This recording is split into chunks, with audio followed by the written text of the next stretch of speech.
La Nouvelle-Écosse, c'est, disons, authentique? Mais c'est pas trop ce qui nous intéressait quand on est venu visiter. L'innovation énergétique de la province, c'est ce qui a retenu notre attention, et plus particulièrement dans le domaine de l'hydroélectricité. Là, tu vas me dire, ben là, David, la principale source énergétique dans la province, c'est le charbon. Puis au Québec, on a de l'hydro depuis genre 100 ans.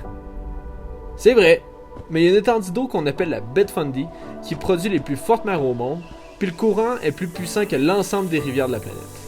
Puis il y a des gens dans la petite ville de Parsboro qui font de la recherche expérimentale pour tenter d'en tirer de l'énergie. La FUNDY Ocean Research Center for Energy, ou F.O.R.C.E, est le Changemaker qu'on est allé visiter. Leur but? Créer de l'électricité grâce à nos astres.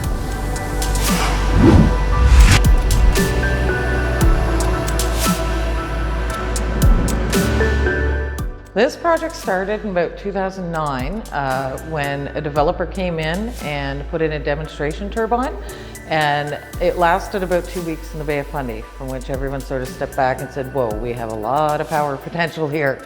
And from that, the idea started that there needed to be some exploration into Fundy tidal research, but who's going to do it? So that's sort of how F.O.R.C.E was formed, as a sort of a hands-off facilitator, steward of the program. And so we laid the infrastructure, we have our visitor center, it's a workstation, and we just get developers to come in, they rent a spot from us, and they bring in their turbines to test and demonstrate and see how they hold up in the Bay of Fundy.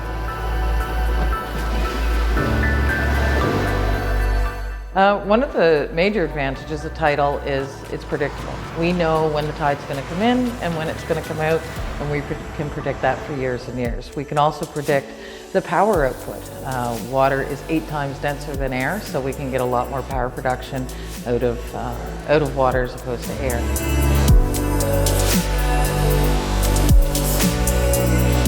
Yeah, the Fundy Bay is absolutely amazing, very gorgeous. But what makes it a beautiful, not a beautiful spot, but what makes it a good area for this kind of project? Mainly it is our tidal flow. We have about 160 billion tons of water going through this bay in each tidal cycle. And so it just creates a tremendous amount of force. In our particular site, we are about 5 to 6 kilometers from the other side of the bay, so we're at a pinch point. So you get that massive volume of water pinched into a small area, and it just creates amazing force and amazing power for tidal generation. The other bonus here is we have a relatively flat seafloor, so we can put these devices in. It's very hard, it's a basalt as compared to the upper bay or the inner bay, which is a really muddy, soft seafloor, so that's another bonus as well. So what may be the possible impact the turbines can have over marine life here?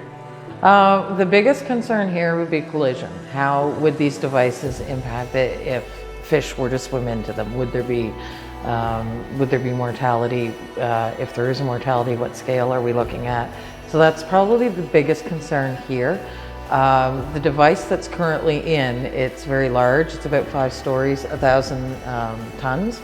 So it's something like a smaller fish may not have that effect, but there's certainly marine mammals, sharks, different types of things. So that's one thing that people are very concerned about, the collision aspect. The other aspect is sound. What kind of noise are these devices making underwater? So that's something else we're looking at. So for something like collisions, we had a fish survey in which we go out for 24 hours and they transect the site and they look at fish populations. So we can take that data and look at it before a turbine and after a turbine and seeing if it is disturbing the fish in that way. For things like a collision where people are worried that you might have marine life killed because of the turbine. We do regular shoreline surveys in which we just walk the beach looking for signs and effects and observing what animals and what's in that natural environment to begin with.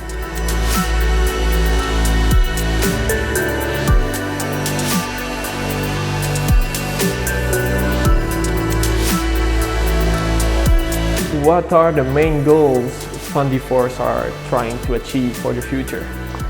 I think that our biggest one would be clean, renewable energy that is not having a detrimental effect on the environment and on the environment we place it in. So we want to know the effects. We want to know how these devices operate, and is there going to be an issue years down the road with different things. Research, looking at fast water, looking at marine environments, looking at the Bay of Fundy. The Bay of Fundy has had a tremendous amount of research done, but at the same time, it's still an amazing environment that we can learn so much more. And to say to the world that this is happening in rural Nova Scotia, and this is a wonderful thing, and we are doing something that it's akin to space age technology. We're walking on the moon, except it's in the Bay of Fundy. So I think that too, to make people understand that this is some pretty cutting edge technology, and we're pretty proud of it.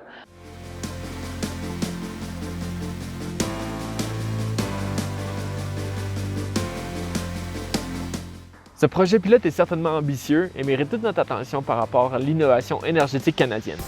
Il existe déjà une autre turbine plus au sud, à Annapolis, qui alimente la Nouvelle-Écosse de 20 MW d'énergie. C'est la seule en Amérique du Nord et une des 3 qui existent dans le monde, et c'est ici même que ça se passe. Mais bien sûr, il existe des enjeux éthiques par rapport à cette nouvelle forme d'énergie, et c'est le genre de projet qui amène à débattre. Dis-nous ce que tu en penses. Est-ce que l'innovation technologique est impérativement négative pour l'environnement? Je t'invite à nous suivre sur YouTube, Facebook et Instagram pour voir nos prochaines vidéos Changemaker en Amérique et pouvoir t'inspirer dans ton quotidien. Ciao!